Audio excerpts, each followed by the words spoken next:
Good morning.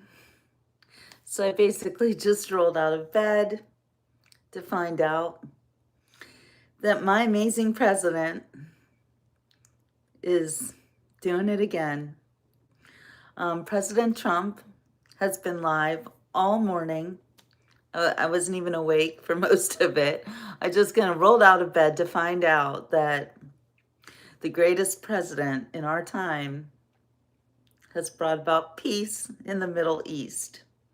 It's an amazing day, and it reminds me, well, it tells me so clearly, good morning, Paul, that, 2 years ago, we woke up to a massacre in the Middle East.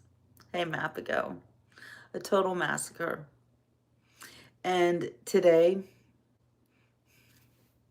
we wake up to President Trump.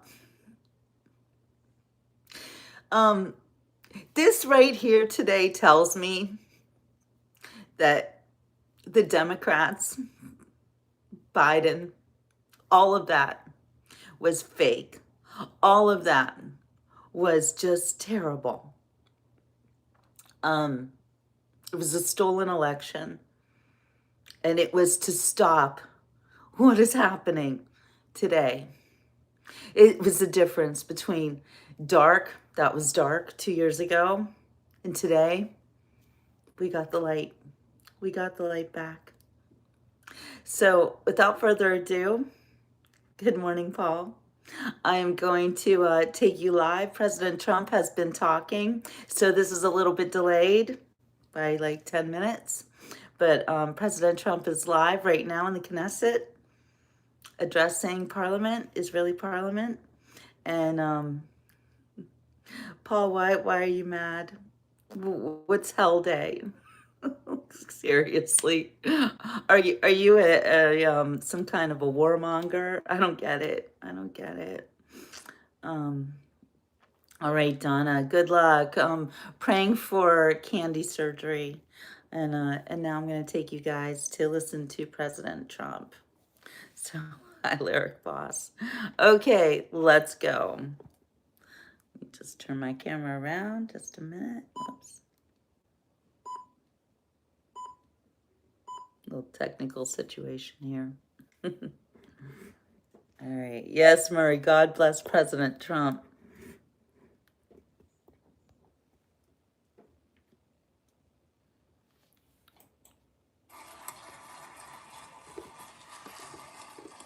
אני מודה לראש האופוזיציה. I would like to thank the head of the opposition. Members of the Knesset. It is now my distinct honor to invite the President of the United States of America. Woohoo! His Excellency Donald J. Trump. Oh, so proud of this man. So proud of this man. Dale, this is happening right now. How is it old news? Oh, you silly, silly trolls.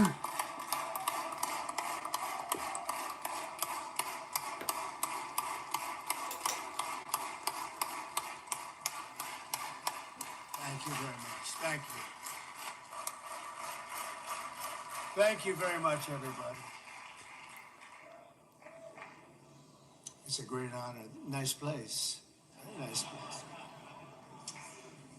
Mr. President, Mr. Prime Minister, Mr. Speaker, esteemed members of the Knesset and cherished citizens of Israel, we gather on a day of profound joy, of soaring hope, of renewed faith, and above all, a day to give our deepest thanks to the... Okay, just quick, Dale, thank you for letting me know that. This is running on a Forbes live feed, and I am like 10 minutes late. So Dale tells us we've got a surprise awaiting. So let's watch and find out. Thank you, Dale. Yeah, God of Abraham, Isaac, and Jacob.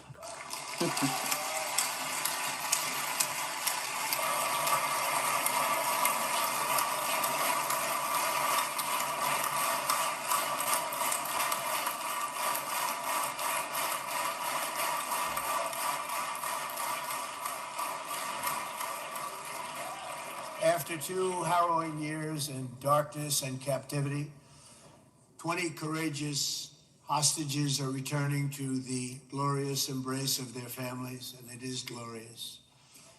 28 more precious loved ones are coming home at last to rest in this sacred soil for all of time. And after so many years of unceasing war and endless danger, today the skies are calm, the guns are silent, the sirens are still, and the sun rises on a holy land that is finally at peace, a land and a region that will live, God willing, in peace for all eternity. Amazing. Just amazing.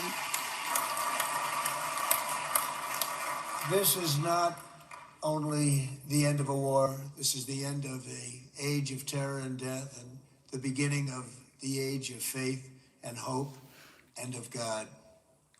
It's the start of a grand concord and lasting harmony for Israel and all the nations of what will soon be a truly magnificent region. I believe that so strongly.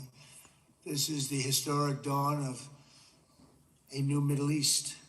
Sorry, I want to Darla. express my gratitude to a man of exceptional courage and patriotism, whose partnership did so much to make this momentous day possible. You know who I'm talking about. There's only one. Prime Minister Benjamin Netanyahu. Baby, please stand up.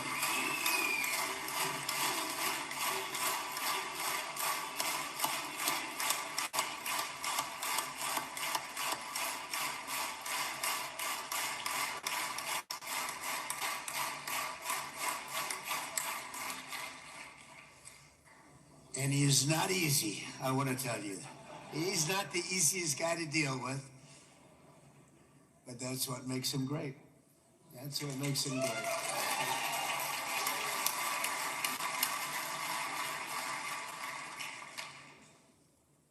Thank you very much, baby. Great job.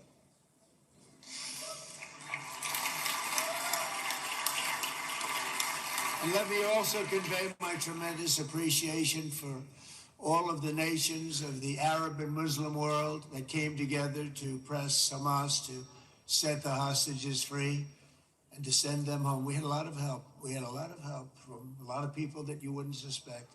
And I want to thank them very much for that. It's an incredible triumph for Israel and the world to have all of these nations working together as partners in peace.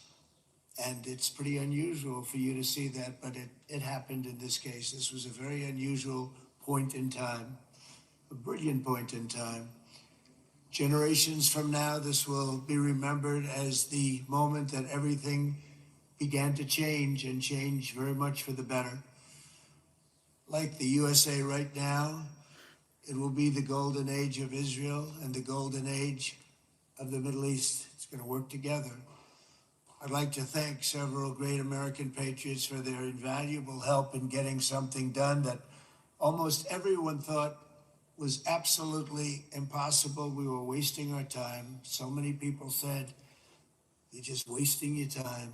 But we weren't, because we had talented people working with us, and we had people that love your country, and frankly, people that love the region. They love the Middle East. I want to thank my friend Steve Witkoff.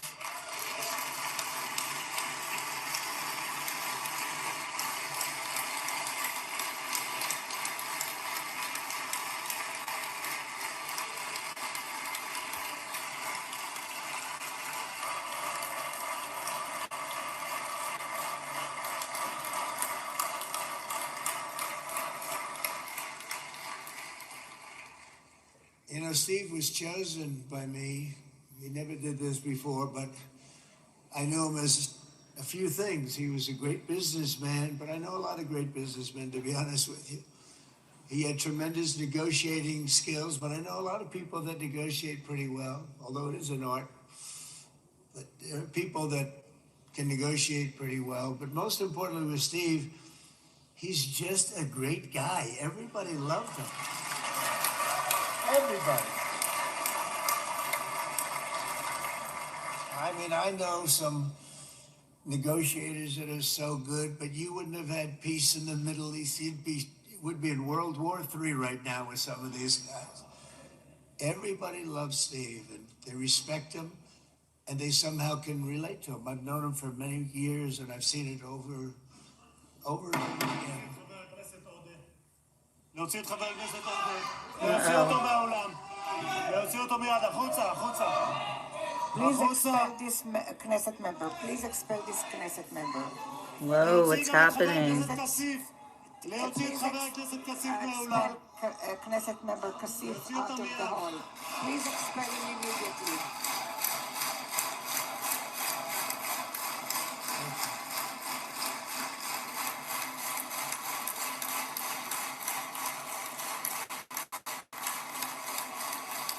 That's crazy. You were right, Dale. Sorry for that, Mr. President. I'm That was a little scary.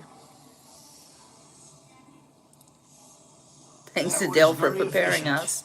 That was very efficient. Wow. Oh my gosh, Dale. Wow. I must admit, I don't like President Trump being there at all. So back to Steve. He's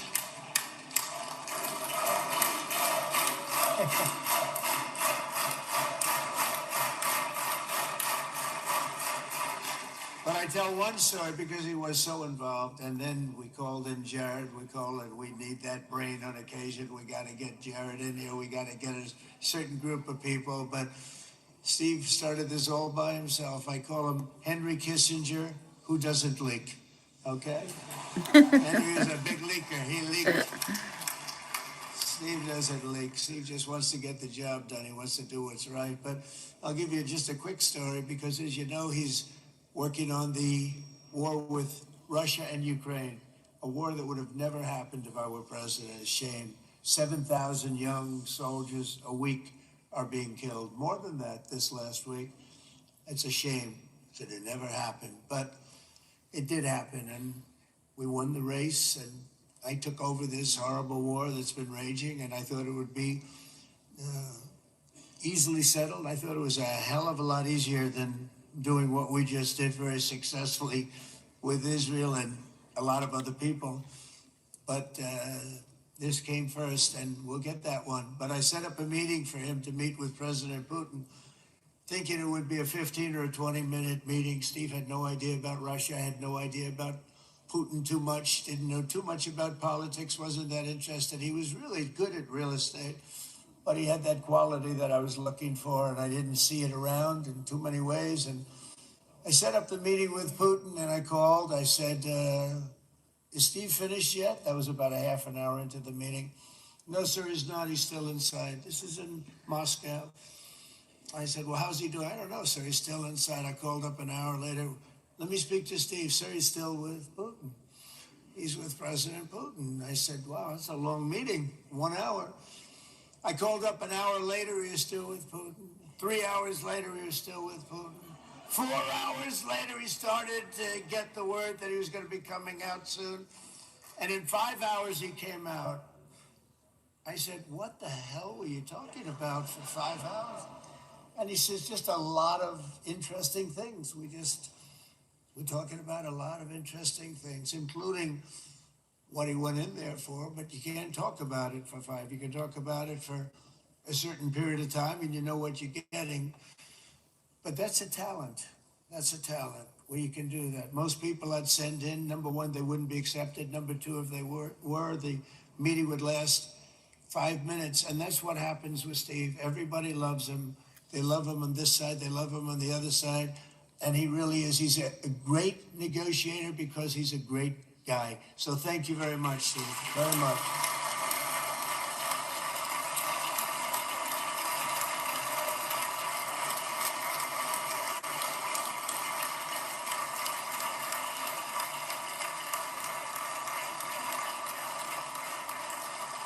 And let me also give a very special thanks to someone who truly loves Israel. In fact, loves it so much that my daughter converted. There you go. My daughter converted. I didn't know this was going to happen. And Ivanka's here.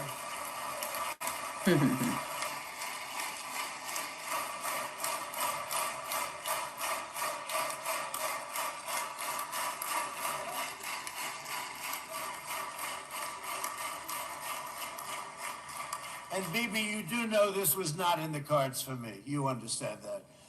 And she is so happy, and they are so happy. At least I think they're happy. If they're not, we have a big story, right? No, they have a great marriage, and they get along great. They're best friends. They have a very special relationship. But Jared has been so helpful. He really did something very special. He established the Abraham Accords with a group of very wonderful people. I like calling it the Avraham Accords because people that, right? Hey, Avraham. It's so cool. It's so much sort of nicer, you know, the Abraham versus the Avraham.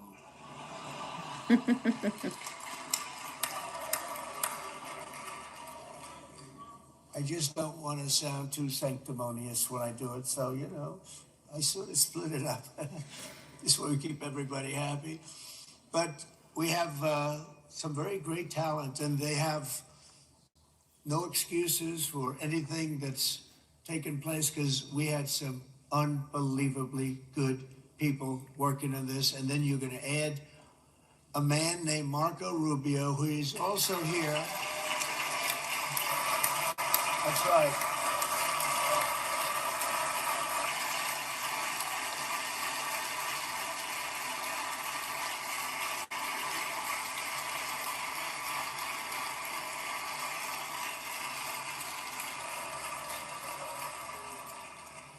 And I have a prediction that Marco will go down, I mean this, as the greatest Secretary of State in the history of the United States. I believe that. I believe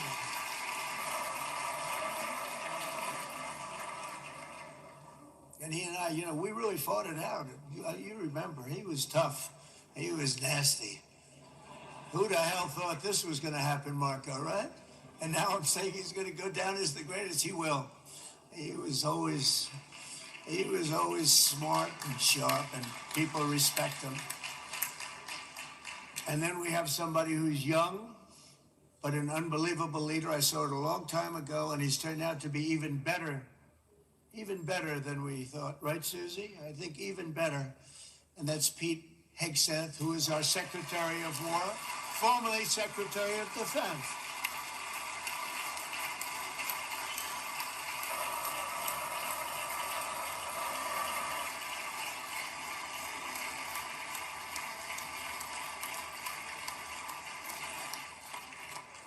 And as you know, we decisively won World War I. We decisively won World War II decisively. And everything in between and everything before it, we won everything. And then they had the brilliant idea of changing the name from war, you know, it was war, to defense. And with that went a certain thinking. And we fought in a very politically correct way after that. We always had the strongest military. And now we have a stronger military than we've ever had before because in my first term, I've totally rebuilt the military, every aspect of it. But we have, if you think, we settled 8 wars in 8 months. I'm now including this one, by the way, if that's okay. Woo! Let me say, well, that was quick. Because yesterday I was saying 7, but now I can say 8. The hostages are back. The hostages are back. Amazing. God bless President Trump.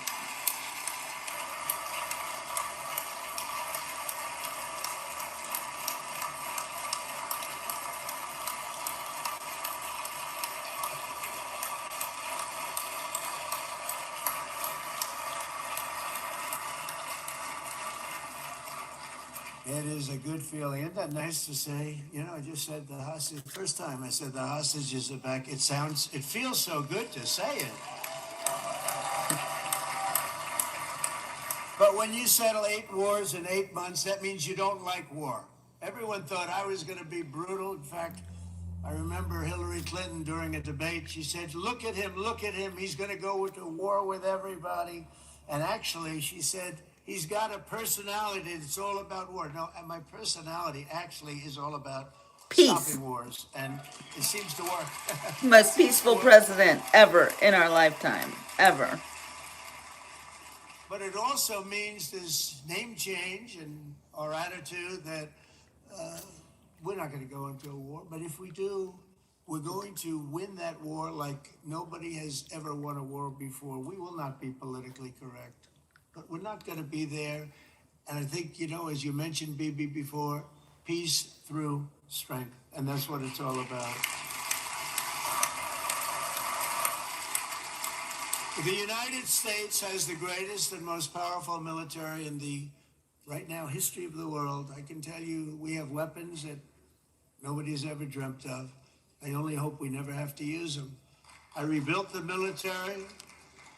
I was proud to do it, but some of the things I hated to do, I hated certain of the weapons because the level of power is so enormous, it's so dangerous, so bad.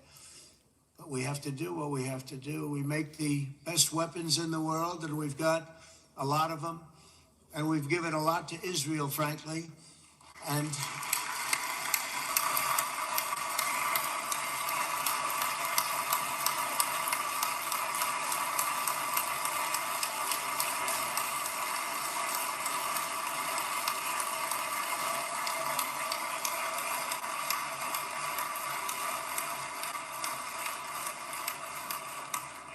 I mean, Bibi would call me so many times, can you get me this weapon, that weapon, that weapon? Some of them I never heard of, Bibi, and I made them.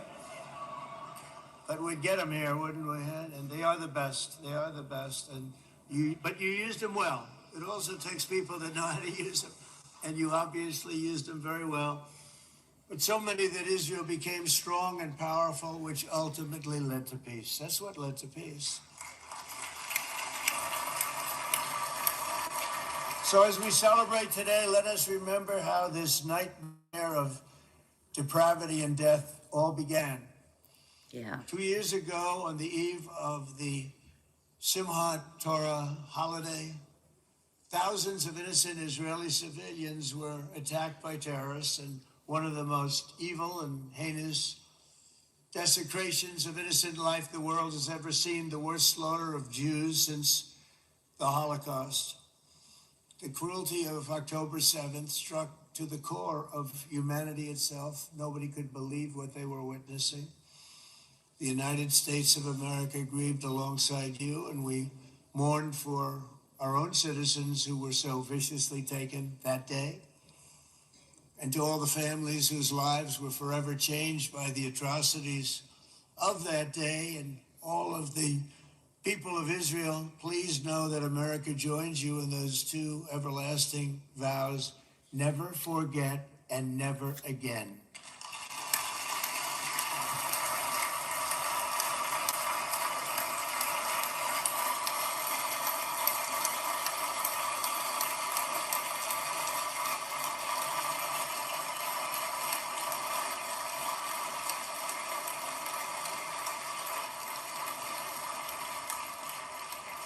From October 7th until this week, Israel has been a nation at war, enduring burdens that only a proud and faithful people could withstand. It was a very tough period of time. For so many families across this land, it has been years since you've known a single day of true peace. But now at last, not only for Israelis, but also for Palestinians and for many others, the long and painful nightmare is finally over.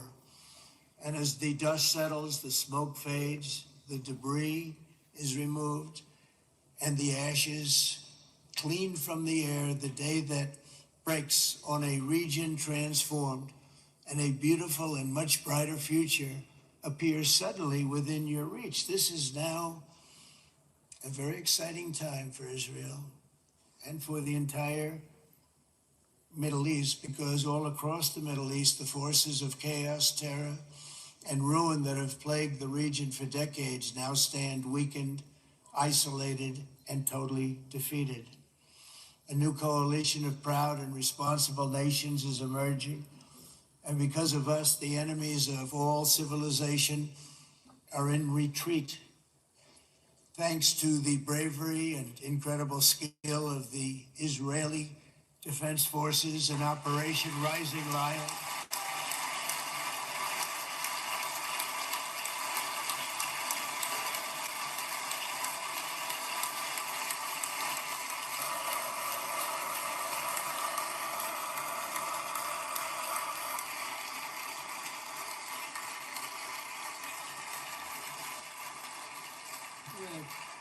guys, central casting. Let's put them in a movie. Look at them. Great job. And my people loved working with you. Loved it. They worked so well together.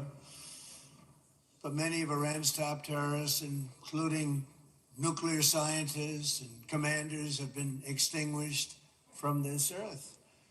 And with Operation Midnight Hammer, boy, that's a great name for that, what we did. Last year, the United States military flew 7 of those beautiful B-2 bombers. They look so beautiful all of a sudden. They were always, I thought they were pretty planes. I had no idea they could do what they did. In fact, we just ordered 28 more of them. A little updated version. We ordered a whole pile of them. And almost 100 other planes went with them, including fighter jets. We had 52 tankers, big, beautiful, brand new tankers that were loading them up 4 or 5 times. They've traveled 37 hours back and forth, think of that. But we had tankers all over the sky for all the other planes. We had the F-22s, the F-35s, F-16s. We had a hell of a lot of planes.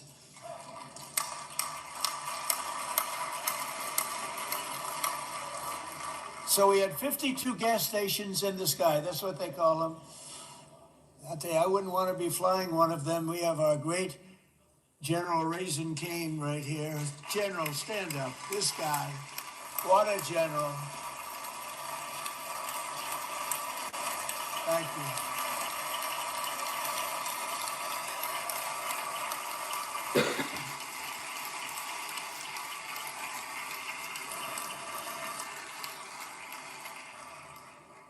I asked General Cain, I said, you know, we're having problems with ISIS, and I was in Washington, and I asked, how long would it take to defeat ISIS? And my Washington generals told me, 3, 4, maybe 5 years, sir.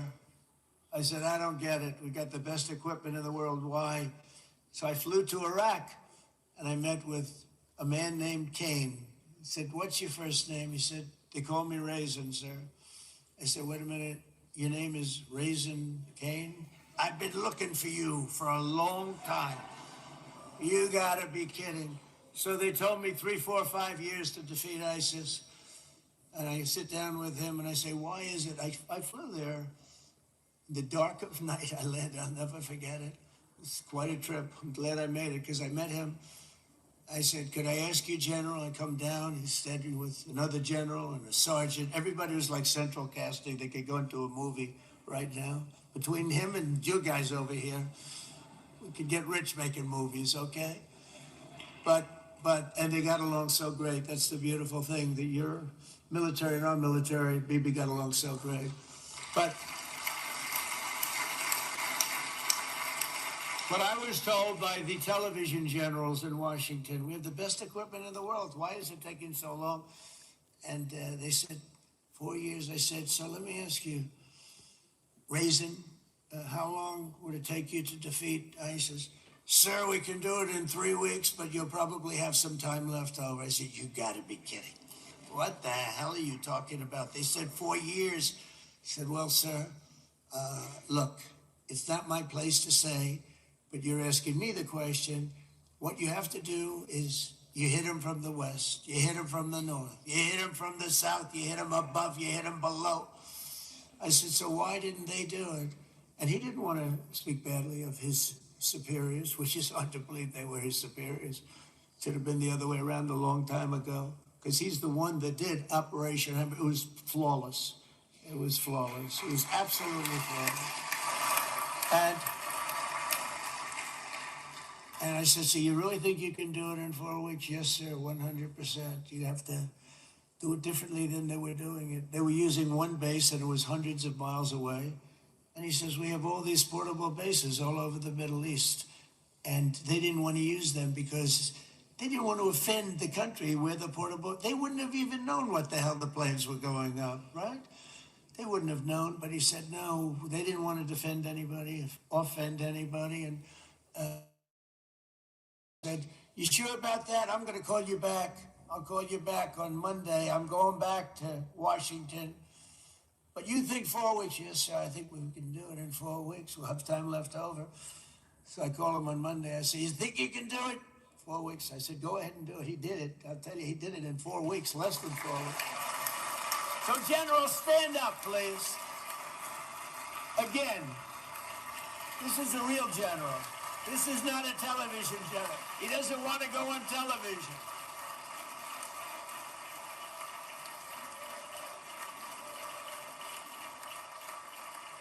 He doesn't want to go on television. I said the other guys love being on television.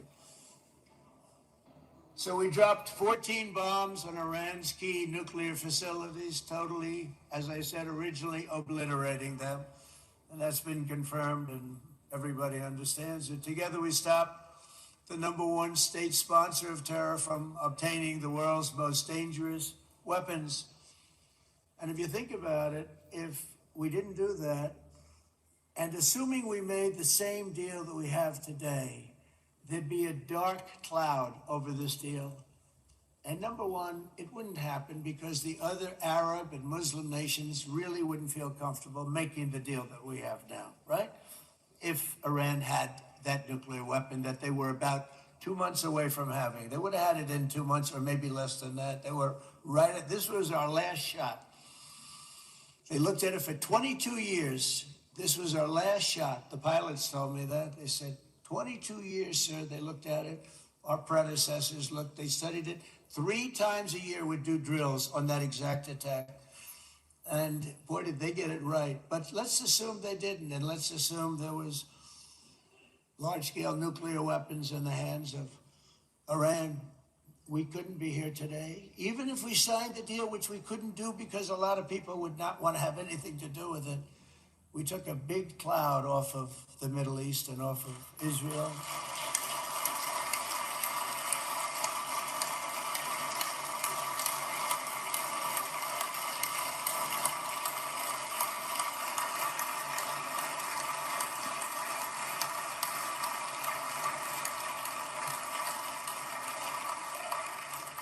And it was my honor to help. But isn't it true, though, that can you imagine the same, let's assume, Bibi, the same documents, we had everything the same, but you had somebody out there that was, in the opinion of everybody, all-powerful in the Middle East. They took a big hit, didn't they? Didn't they take a big hit? Boy, oh boy. They got it from one side, from the other. And you know, it would be great if we could make a peace deal with them. And I think that's maybe, would you be happy with that? Wouldn't it be nice, I think? Because I think they want to. I think they're tired. Somebody said, sir, they're starting their nuclear program again. I said, let me tell you something. They're not starting anything. They want to survive. The last thing they want to do is start digging holes again in mountains that just got blown up and start. They're not doing it. They want to survive, okay? But I think we have a chance. Steve, you, and I think Jared, come on, I'll call you back for another one. We always bring Jared when we want to get that deal closed. We bring Jared, but Steve, you and Jared and the General and Pete and Marco, you'll get that deal done easy. I think that'll be easy. But first we have to get Russia done. We got to get that one done. If you don't mind, Steve, let's focus on Russia first, all right? We'll get it done. In Lebanon, the dagger of Hezbollah, long aimed at Israel's throat, has been totally shattered.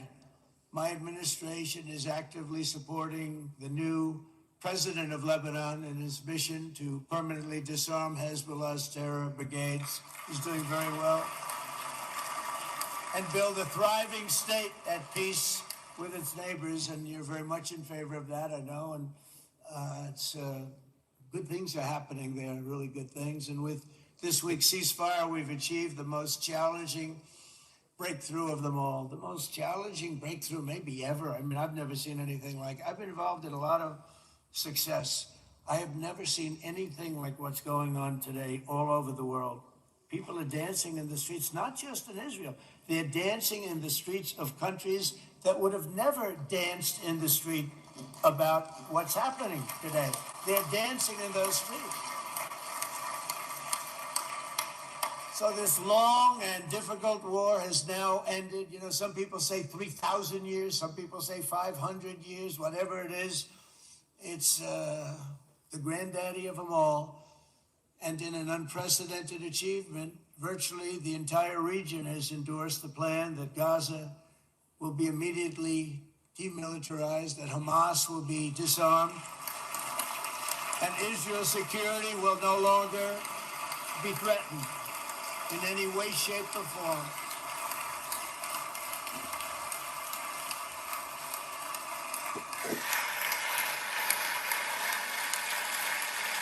So Israel, with our help, has won all that they can by force of arms. You've won. I mean, you've won.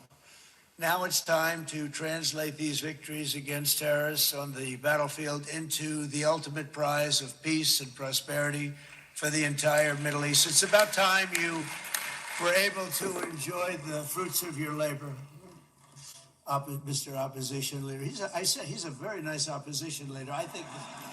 No, he's a nice man. Bibi, he's a nice man. Good. He knows what he's doing, right? No, a very nice guy. Well, see, now you can be a little bit nicer, Bibi, because you're not at war anymore, Bibi.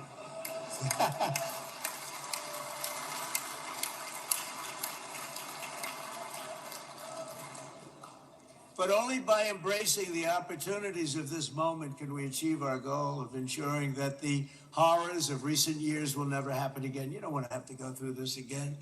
8 years ago, I came to this region on a very special first trip abroad as the President of the United States. I came here very early at your request.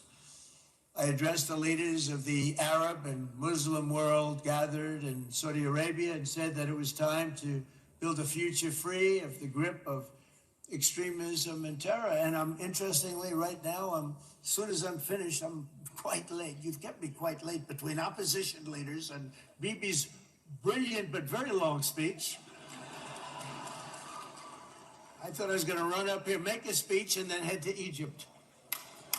It didn't work out, though. And you made a pretty long one, too, sir.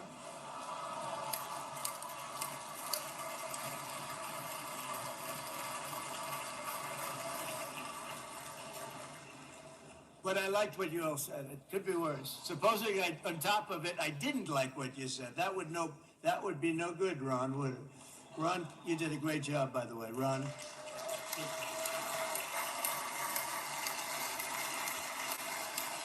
Yeah.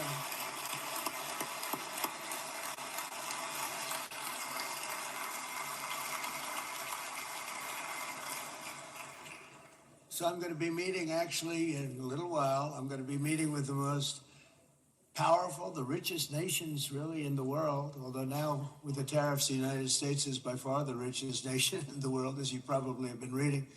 But the richest nations, most powerful nations, tremendous, headed by some tremendous people in many cases. Some cases I wouldn't say necessarily I would endorse, but I will tell you some incredible people that really helped us make this all possible. So I'll be going there. I'll be quite late. They might not be there by the time I get there, but we're going to give it a shot. But the journey we started back then led to the crushing defeat of the ISIS caliphate, to the monumental Abraham Accords, and ultimately to the historic ceasefire this week, in which many of those same nations really played a very pivotal role, I have to tell you. Steve will tell you that. Jared will tell you that.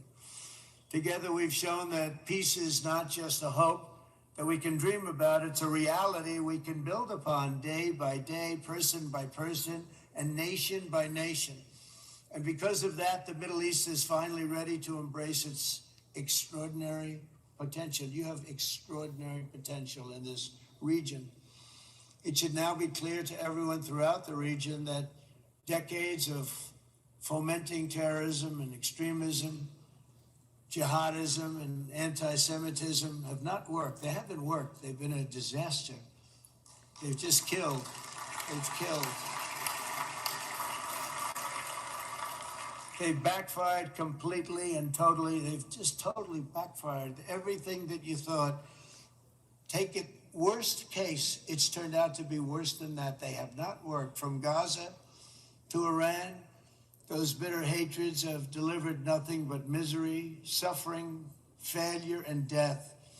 They've served not to weaken Israel, but to annihilate the very forces that did the most to foment this hatred. And it's really, I mean, everybody that's tried it has become irrelevant.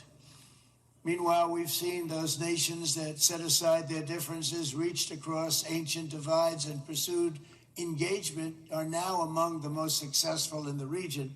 They're getting along with Israel, and they're doing great.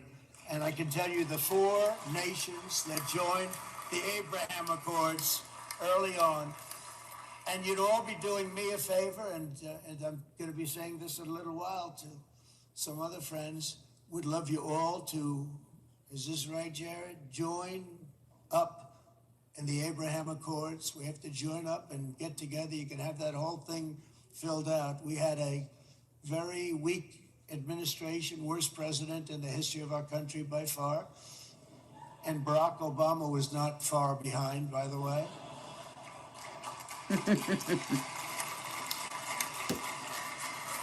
Barack Obama hated Israel. And they did nothing with this incredible document, the Abraham Accords, but now you can fill them up. Now you have peace, you have people that really like Israel. I'll tell you what, and they like Israel a lot more today than they did even 5 weeks ago. You've made a lot of, you've come back. You've come back strong, because it was getting to be a little nasty out there in the world, and ultimately the world wins. You can't beat the world. Oh, I would say to Bibi, it's now time, and he understood it better than anybody, because ultimately, you know, the world's a very big place. And I've said a lot. I said, this piece of land is very small. It's unbelievable when you know with that tiny, you look at a map even of just not the world, the Middle East, and you have this little dot. And think of what you've done. It's incredible. It's incredible.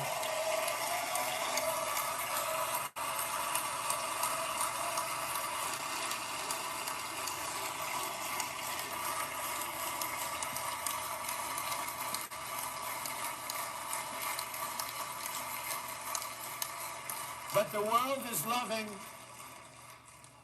is loving Israel again. And I said to him, you know, the world is big and it's strong. And Ron, ultimately, the world wins. And we don't have to worry about that now. But there was getting to be a period of time over the last few months, you know, the world wanted peace and Israel wanted peace. Everybody did. Everybody did. And what a victory it's been, right? What a victory it's been. If you would have gone on for 3-4 more years, keep fighting, it was getting bad. It was getting heated. The timing of this is brilliant. And I said, Bibi, you're going to be remembered for this far more than if you kept this thing going, kill. It would be it would not be the same. And I just want to congratulate you for having the courage to say, that's it, we've won. And now let's enjoy our lives and let's rebuild Israel and make it stronger and bigger and better than it's ever been before. We're going to do that. Took a lot of guts. And the choice for Palestinians could not be more clear. This is their chance to turn forever from the path of terror and violence. It's been extreme, to exile the wicked forces of hate that are in their midst, and I think that's going to happen. I've met some people over the last couple of months that want to see it happen very much, and After tremendous pain and death and hardship, now is the time to concentrate on building their people up instead of trying to tear Israel down. We don't want that to happen again. And the total focus of Gazans must be on restoring the fundamentals of stability, safety, dignity, and economic development so they can finally have the better life that their children really do deserve after all these decades of horror. I intend to be a partner in this effort in the sense that we're going to help and we're going to do something that became unbelievably popular. Everybody wants to be on it. It's called the Board of Peace. Okay, how about that? Is that a beautiful name? Like a board of peace.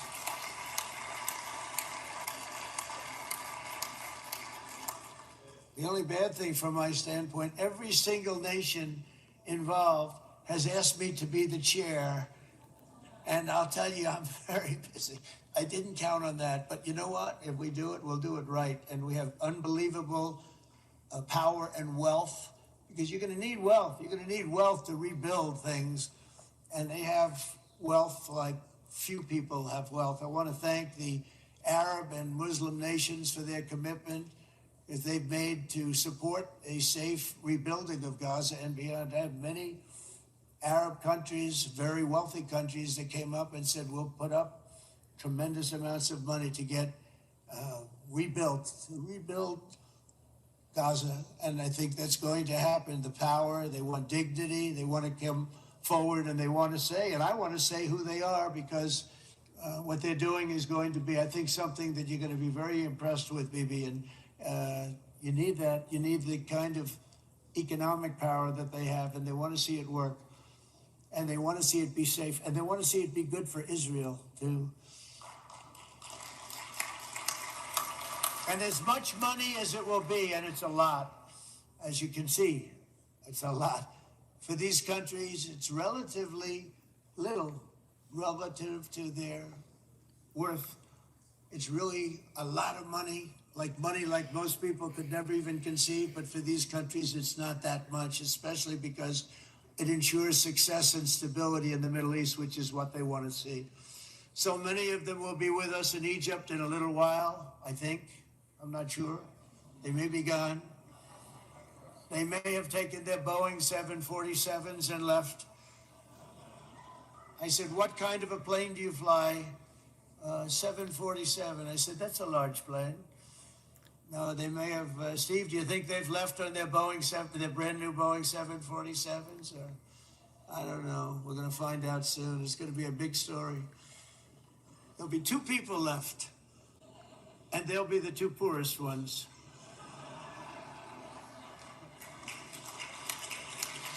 But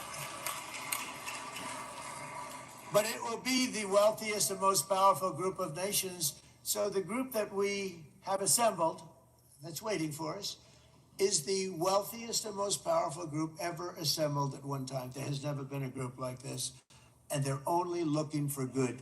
They want good. They're going to do good. And as those commitments are made, I'm going to let the world know who's doing it, because they really deserve to get the credit. And some of them probably won't want the credit, but they deserve it. It's more obvious than ever that the productive and responsible nations of this region should not be enemies or adversaries. You should be partners and eventually even friends, and that's what's going to happen. I know it. Together you can stand against the forces of chaos. Yeah, you go ahead. That's an important point.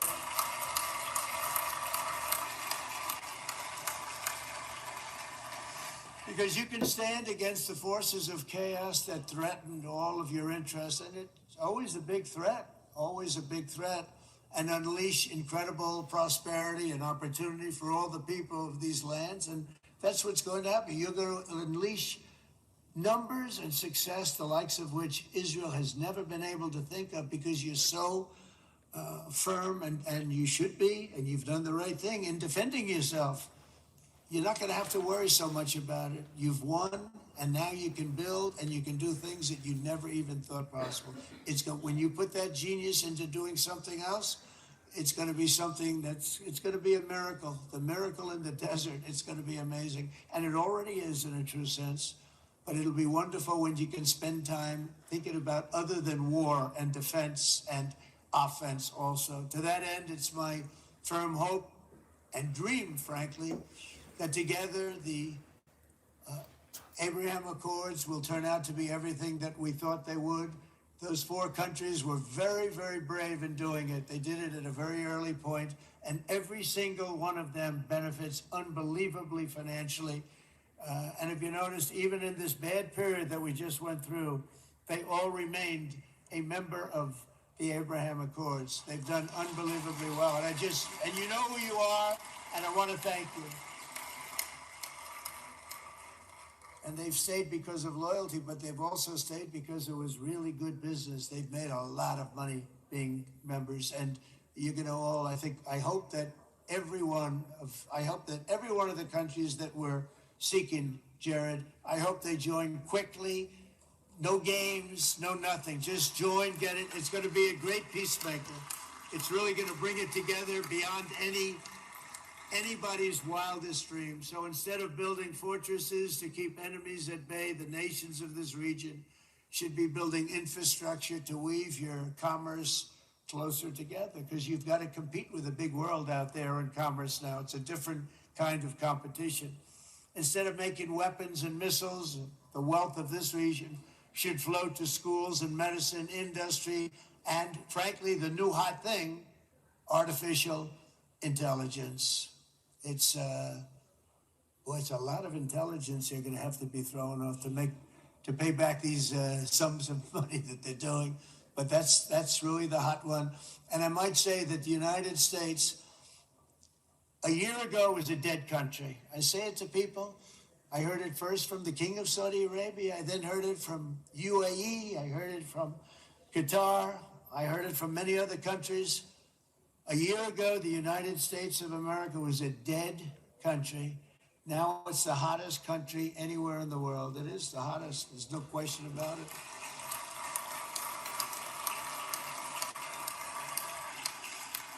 In fact, if you go back a year ago, before the election, although once we had November 5th, we became hot because people got it. I would say November 5th was a time that we became really hot. But once you go back a couple of years, if I were in charge and the country was doing what they did, nobody was going to ask me to speak. Nobody asked Joe Biden to come up and speak, I guarantee you that. And if they did, he would have turned them down, I promise you. He didn't speak. He didn't speak, and he didn't speak well. But all of the countries in the Middle East, it could have, what we're doing now, it could have happened a long time ago, but it was strangled and set back almost irretrievably by the administrations of Barack Obama and then Joe Biden. There was a hatred toward Israel. There was an absolute hatred. The setbacks really started when President Obama signed the Iran nuclear deal. This was a disaster for Israel, and it was a disaster for everyone. And I remember that Bibi Netanyahu came to the United States and worked so hard to try and get Obama not to do that deal.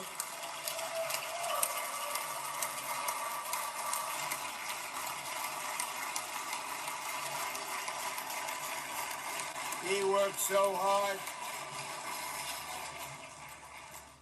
But it was like talking to a wall. I remember him telling me it was like talking to a wall. They wanted to go with Iran. They chose Iran, frankly, over a lot of other good nations, but specifically Israel. And that was the beginning of a very bad period of time. You had Obama go out, and the Iran nuclear deal turned out to be a disaster. And by the way, I terminated the Iran nuclear deal, and I was very proud to do it.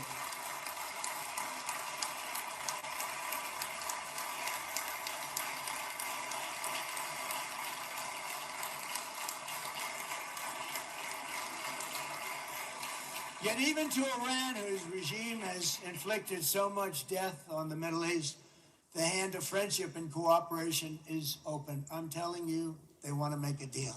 That's all I do in my life. I make deals. I'm good at it. I've always been good at it. And I know when they want. Even if they said, we don't want to make a deal, I can tell you they want to make a deal. All right, they do. They want to make a deal, and we're going to see if we can do something, because this is crazy what's happening, and we're not going to have this anymore. Neither the United States nor Israel bear the people of Iran any hostility. We merely want to live in peace. We don't want any looming threats over our heads, and we don't want to even think in terms of nuclear destruction. It's not going to happen, never will happen. There's nothing that would do more good for this part of the world than for Iran's leaders to renounce terror, stop threatening their neighbors, quit funding their militant proxies, and finally recognize Israel's right to existence. They have to do that. They have to do that. And to Iran, and as you know, this is not said out of weakness. There's no weakness. But I'm going to say this, that we are ready when you are, and it will be the best decision that Iran has ever made. And it's going to happen. It's going to happen. And they're good people. I know a lot of Iranians in the United States. They're good people, smart, hardworking people. They don't want to see what's happened to their country. The story of fierce Israeli resolve and triumph since October 7th should be proof to the entire world that those who seek to destroy this nation are doomed to bitter failure. The state of Israel is strong, and it will live and thrive forever.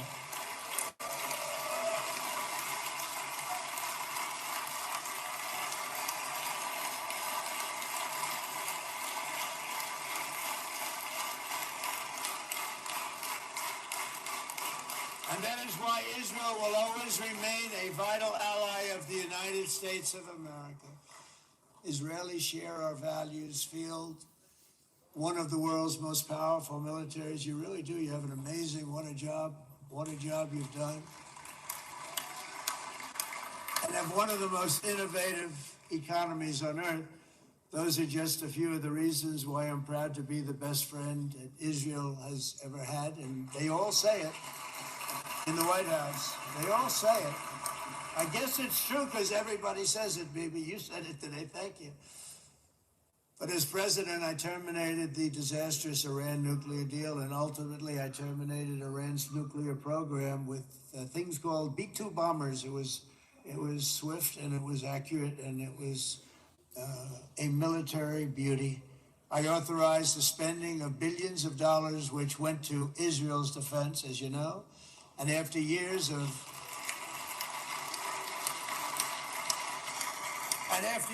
broken promises from many other American presidents, you know that, they kept promising. I never understood it until I got there. There was a lot of pressure put on these presidents. It was put on me too, but I didn't yield to the pressure. But every president for decades said, we're going to do it. The difference is I kept my promise and officially recognized the capital of Israel and moved the American embassy to Jerusalem.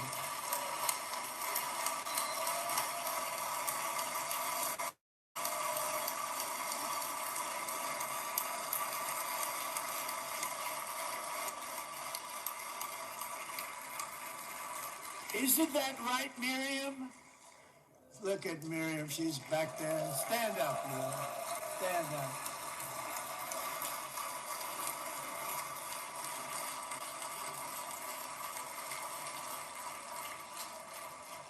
Miriam and Sheldon would come into the office. They'd call me. He'd call me. I think they had more trips to the White House than anybody else I can think of. Look at her sitting there so innocently. She's got $60 billion in the bank, $60 billion. And I think she's saying no more. And she loves Israel, but she loves it, and they would come in, and her husband was a very aggressive man, but I loved him. He was a very aggressive, very supportive of me. And he'd call up, can I come over and see you? I say, Sheldon, I'm the president of the United States. It doesn't work that way. He'd come in, we would do.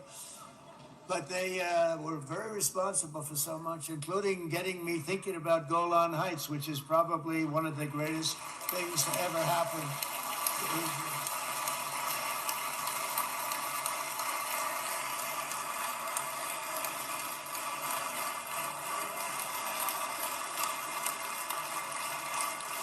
Miriam, stand up, please. She really is. I mean, she loves this country.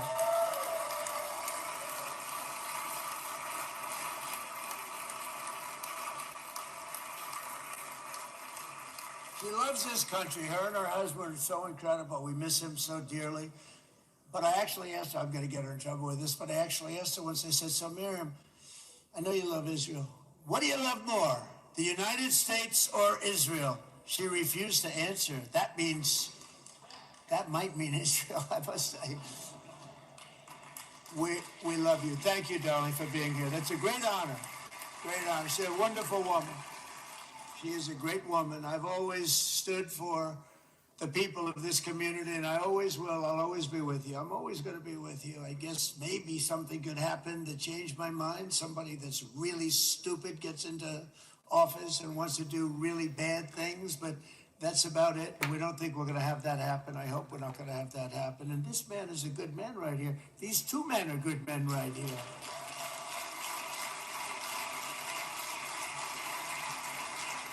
Hey, I have an idea. Mr. President, why don't you give him a pardon? Give him a pardon. Come on.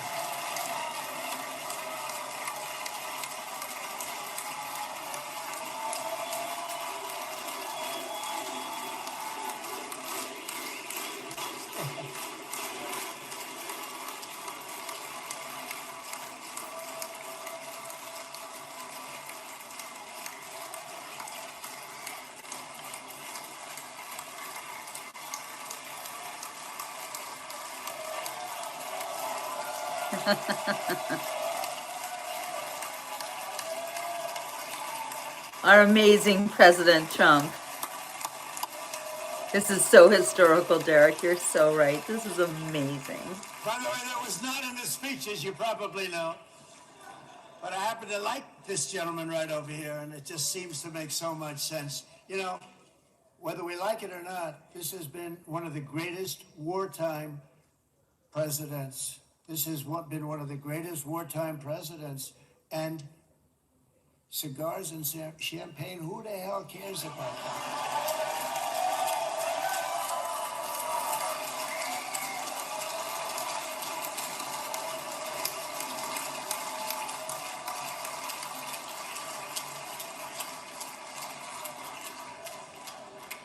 All right, enough controversy for the day, right? It's not, actually, I don't think it's very controversial. So, you know, I mean, I see so popular. You are a very popular man. You know why? Because you know how to win.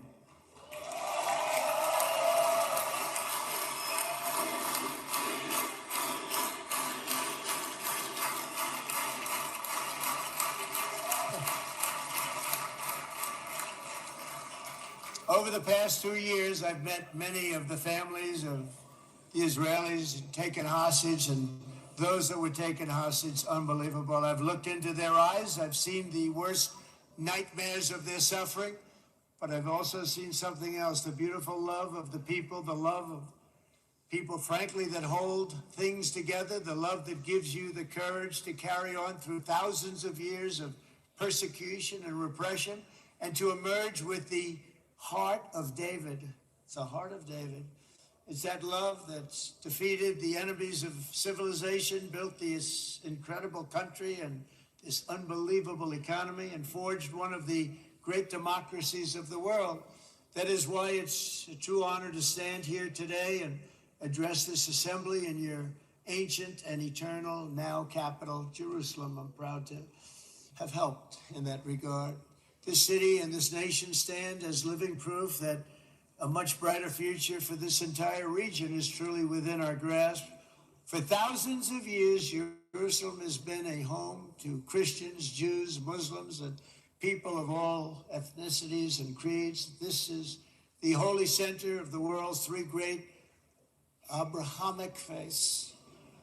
I like that too. Adorned, it's the first time I've seen that word in a while.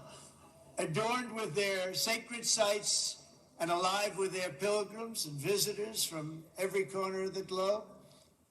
But here between the Western Wall, the Temple Mount, and the hill called Calvary, people of every faith and background live, work, pray, serve, and raise their families side by side, and they do it with love. This example is just one of the modern miracles that Israel has given to the world.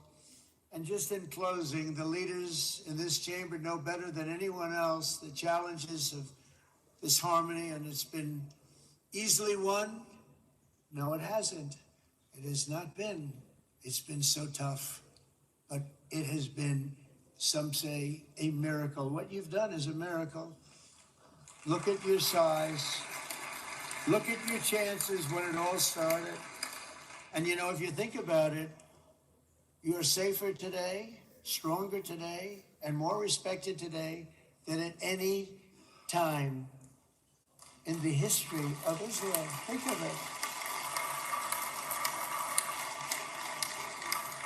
People used to say it wouldn't exist. They don't say that anymore, do they?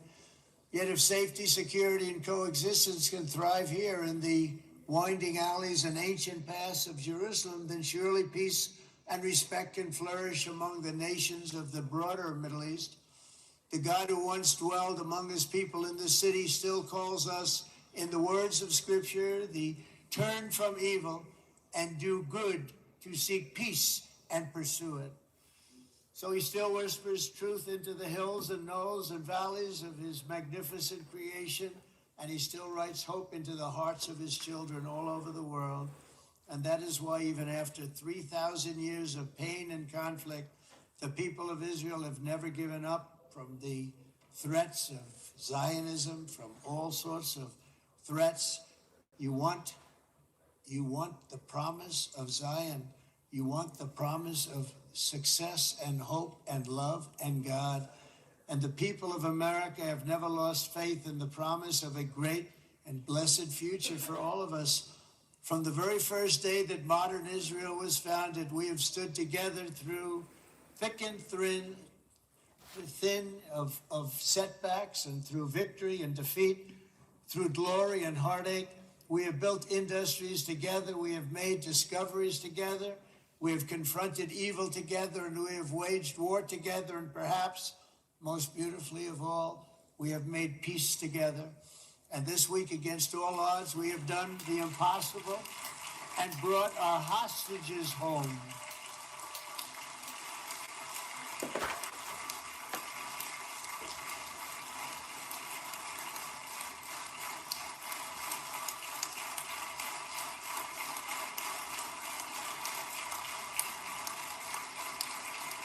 So now we're going to forge a future that is worthy of our heritage. We're going to build a legacy that all the people of this region can be proud of. New bonds of friendship, cooperation, and commerce will join Tel Aviv to Dubai, Haifa to Beirut, Jerusalem to Damascus, and from Israel to Egypt, from Saudi Arabia to Qatar, from India to Pakistan, from Indonesia to Iraq, from Syria to Bahrain, Turkey to Jordan, the United Arab Emirates to Oman, and Armenia to Azerbaijan, another war that I just settled. We are going to have hope, harmony, opportunity, and happiness here in the spiritual and geographic center of the entire world. That's what you are. Israel, America, and all of the nations of the Middle East will soon be safer, stronger, greater, and more prosperous than ever before.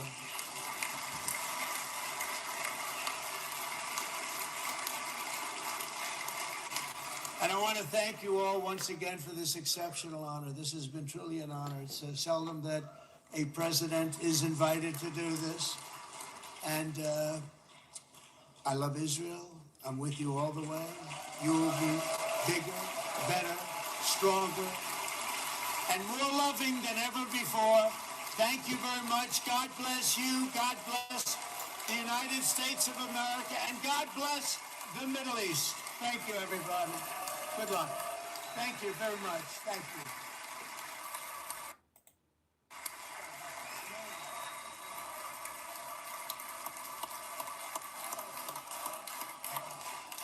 Trump, Trump, Trump, Trump. Amazing.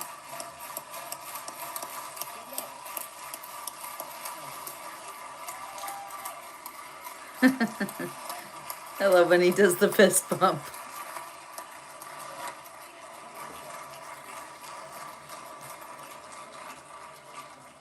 אני מודה לנשיא ארצות הברית של אמריקה על דבריו. I'm thanking חברות All right, well, what a great day in the world and for America and for Israel and for peace. You are welcome, Darla. I'm glad you guys are all here. I'm so sorry about the haters in the chat. Unfortunately, there's nothing we can do about the mental illness in the world, where people are so I don't know, just consumed with the lies that they've been fed by the mainstream media. And you know, President Trump literally brings peace to the whole world and they still hate him. It's disheartening, I know. And it's sad to see these people who just can't get over their hatred for the one man who is literally changing the whole world in a good way. Oh, well. I'm so glad that you guys are here, and I love all of my patriots, and thank you so much to all of my moderators. You guys worked really hard today, and we really appreciate it. You know, some of the haters come on and start yapping about free speech.